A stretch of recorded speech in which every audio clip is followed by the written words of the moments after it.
Now, as we continue to learn more about the latest shooting, we also continue to learn more about the alleged shooter, and the investigation is leading us across state lines now. Yeah, so FBI agents were at multiple scenes yesterday, clearly at the crime scene, but also at a residence in Oklahoma and a home here in North Texas. And CBS News Texas reporter Lauren Crawford continues our team coverage with that storyline from our newsroom. Good morning, Lauren. Yeah, Lauren, what about the suspect are you learning? Hey, good morning, Madison and Carmen. The FBI says this investigation, as you mentioned, is stretching from Texas to Oklahoma. Homes connected to the suspect have been searched in both states. And as you can imagine, neighbors are still processing what they saw as agents moved in. Then I thought, them poor old people, I mean, they're elderly, and, man, that's a long, hard road. And this home right here in Durant, Oklahoma, is one of several locations connected to 29-year-old Joshua Jahn, the man suspected of opening fire at a Dallas ICE facility on Wednesday morning. Neighbors say they had seen family members with the same last name living here.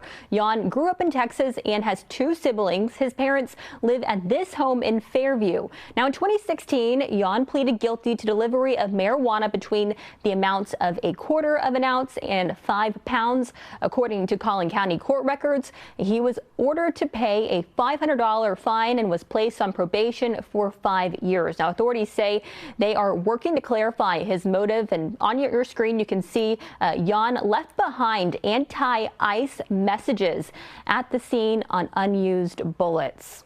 He felt that he was going to turn against the very system that he feels is weak and is failing Americans by inflicting.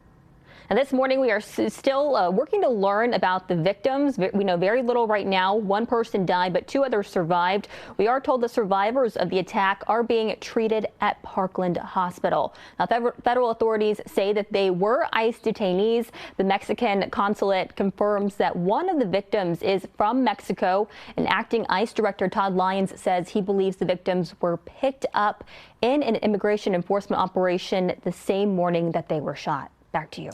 All right, so Lauren, we want to talk a little bit more about what that facility where the shooting happened was used for. We know the Dallas field office was also serving as a temporary holding facility for some of the detainees. Specifically between January 20th and mid-June, there was an average of 47 people that were held at that location each day, each spending roughly 7 hours in detention. That is information according to a CBS News analysis of ICE data compiled by the Vera Institute of Justice and the Deportation Data Project.